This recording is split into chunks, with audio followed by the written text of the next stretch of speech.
Big Boss Bigg Boss Bigg Boss ಕನ್ನಡದಲ್ಲಿ trending ಅಲ್ಲಿ ನಡೀತಿರುವಂತಹ ಪ್ರೋಗ್ರಾಮ್ ಯಾವ್ದಪ್ಪ ಅಂದ್ರೆ ಅದು ಬಿಗ್ ಬಾಸ್. ಹೌದು, 10ನೇ ಸೀಸನ್ 10ನೇ ವಾರ ಈಗಾಗಲೇ ದಾಟಿ ಹೋಗಿದೆ, 11ನೇ ವಾರ ಕೂಡ ದಾಟಿ ಹೋಗಿದೆ.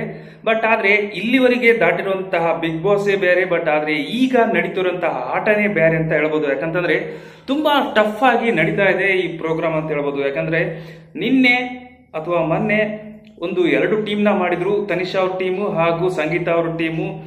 ಸಂಗೀತ ಅವ್ರ ಟೀಮಲ್ಲಿ ಸ್ವಲ್ಪ ವಾದ ವಿವಾದಗಳು ತುಂಬಾನೇ ಆದವು, ಸ್ವಲ್ಪ ಟೀಮ್ ಕೋಆರ್ಡಿನೇಷನ್ ಸರಿಯಾಗಿ ಆಗ್ಲಿಲ್ಲ ಅಂತ ಅನ್ಸುತ್ತೆ.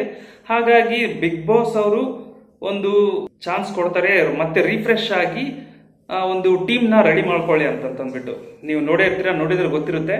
ಬಟ್ ಆದ್ರೆ ಯಾಕೆ ಈ ಒಂದು ಟೀಮ್ ಹೊಡಿತಪ್ಪ ಅಂತಂತಂದ್ರೆ, ಮೈಕಲ್ ಅವರಿಗೆ ಸಂಗೀತ ಅವ್ರು ಹೇಳ್ತಾರೆ, ನೀವು ಸರಿಯಾಗಿ ಪರ್ಫಾರ್ಮ್ ಮಾಡಲಿಲ್ಲ ಅಂತಂದ್ರೆ ನಮ್ ದುಡ್ಡು ನಮಗೆ ವಾಪಸ್ ಕೊಟ್ಬಿಡ್ಬೇಕು ಅಂತ ಹೇಳ್ತಾರೆ. ಬಟ್ ಆದ್ರೆ ದುಡ್ಡು ವಾಪಸ್ ಕೊಡಬೇಕು ಅಂತ ಅಂದ ತಕ್ಷಣ ಮೈಕಲ್ ಅವರಿಗೆ ತುಂಬಾನೇ ಸಿಟ್ಟು ಬರುತ್ತೆ. ಹಾಗೆ ಹೋಗಿದ್ದೇನೆ ಅಭಿ ಅವರಿಗೆ ಕೇಳ್ತಾರೆ. ಅಭಿ ಅವರಿಗೆ ಕೇಳಿದಾಗ ಹಿಂಗ ದುಡ್ಡು ವಾಪಸ್ ಕೊಡು ಅಂತ ಹೇಳ್ತಾ ಇದಾರೆ, ಏನ್ ಮಾಡ್ಬೇಕು ಅಂತ ಕೇಳಿದಾಗ ಅವ್ರು ಕೂಡ ಅಂತಾರೆ, ಹೌದು ನಾವು ಎದ್ದು ಬಿದ್ದು ಆಟ ಆಡಿ ಇದು ಸರಿಯಲ್ಲ ಅಂತ ಅಂದು ಒಂದು ಚರ್ಚೆ ಕುಂತಾಗ ಮೈಕಲ್ ಹಾಗೂ ಆಮೇಲೆ ಅಭಿ ಅವರು, ನಮ್ರತಾ ಅವರು ಎಲ್ಲರೂ ಸಂಗೀತ ಅವರಿಗೆ ನೀವು ಮಾಡಿದ್ದು ಸರಿಯಲ್ಲ ಅಂತ ಹೇಳ್ತಾ ಇರ್ತಾರೆ. ಅದಕ್ಕೋಸ್ಕರನೇ ಈ ಒಂದು ವಾದ ವಿವಾದಗಳು ತುಂಬಾನೇ ಆಗುತ್ತೆ. ಅಂದ್ರೆ ಫಸ್ಟ್ ಟೈಮು ಮೈಕಲ್ ಅವರು ಸಂಗೀತ ಅವ್ರ ಮೇಲೆ ತುಂಬಾನೇ ರೇಗಾಡ್ಬಿಡ್ತಾರೆ. ಇಷ್ಟು ಇದು ಏನಪ್ಪಾ ಅಂತಂದ್ರೆ 10 ವಾರಗಳಲ್ಲಿ ಆಮೇಲೆ ಮೈಕಲ್ ಅವರು ಯಾವಾಗ್ಲೂ ಇಷ್ಟು ಮಟ್ಟಿಗೆ ಮಾತಾಡಿಲ್ಲ ಕನ್ನಡದಲ್ಲಿ, ಹೌದಲ್ವಾ? ಅಂದ್ರೆ ಸಿಟ್ಟಿಗೆದ್ದು ಮಾತಾಡಿಲ್ಲ, ಕನ್ನಡದಲ್ಲಿ ಮಾತಾಡ್ತಾರೆ ಬಿಡಿ, ತುಂಬಾ ಹೈಲೈಟ್ ಅವರು. ಆಮೇಲೆ ಇನ್ನೊಂದೇನಪ್ಪಾ ಅಂತಂದ್ರೆ, ಇದೆಲ್ಲ ಈ ಒಂದು ಟೀಮ್ ಕೋಆರ್ಡಿನೇಷನ್ ಸರಿಯಾಗಿಲ್ಲ ಅಂತ ಅಂದ್ಬಿಟ್ಟು ಬಿಗ್ ಬಾಸ್ ಮತ್ತೆ ರಿಫ್ರೆಶ್ ಆಗಿ ಮತ್ತೆ ಒಂದು ಟೀಮ್ ಮಾಡ್ರಿ ಅಂತ ಒಂದು ಚಾನ್ಸ್ ಕೊಡ್ತಾರೆ, ಮತ್ತೆ ಒಂದು ಟೀಮ್ ನ ರೆಡಿ ಮಾಡ್ತಾರೆ. ಟೀಮ್ ರೆಡಿ ಮಾಡಿದ್ರು ಇಲ್ಲಿ ಮೈಕಲ್ ಅವರು, ಅಭಿ ಅವರು ಎಲ್ಲರೂ ಇರ್ತಾರಲ್ವಾ, ಈಗಾಗಲೇ ಜಗಳ ಆಡಿರ್ತಾರೆ ಇವ್ರ ಜೊತೆ, ಸಂಗೀತ ಅವ್ರ ಜೊತೆಗೆ. ಹಾಗಾಗಿ ಅವರು ಅವ್ರ ಕಡೆ ಹೋಗೋದಿಲ್ಲ. ಇನ್ನು ತನಿಷಾ ಅವ್ರ ಟೀಮು ತುಂಬಾನೇ ಸ್ಟ್ರಾಂಗ್ ಆಗಿಬಿಡುತ್ತೆ. ಯಾಕಂತಂದ್ರೆ ವಿನಯ್ ಅವರು ಅಲ್ಲೇ ಹೋಗ್ತಾರೆ, ವರ್ತೂರ್ ಸಂತೋಷ್ ಅವರು ಅಲ್ಲೇ ಹೋಗ್ತಾರೆ, ಅಭಿ ಅವರು ಅಲ್ಲೇ ಹೋಗ್ತಾರೆ.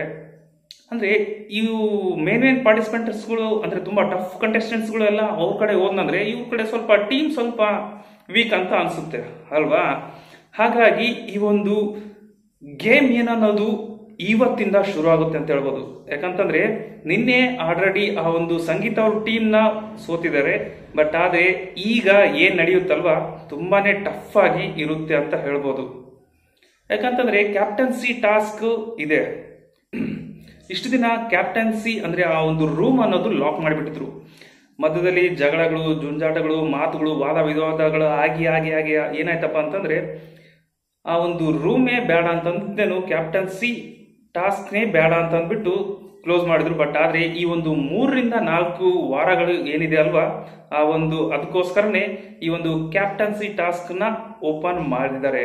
ಯಾಕಂದ್ರೆ ಇವಾಗ್ಲಿಂದನೇ ಮೇನ್ ಗೇಮ್ ಸ್ಟಾರ್ಟ್ ಆಗುತ್ತೆ.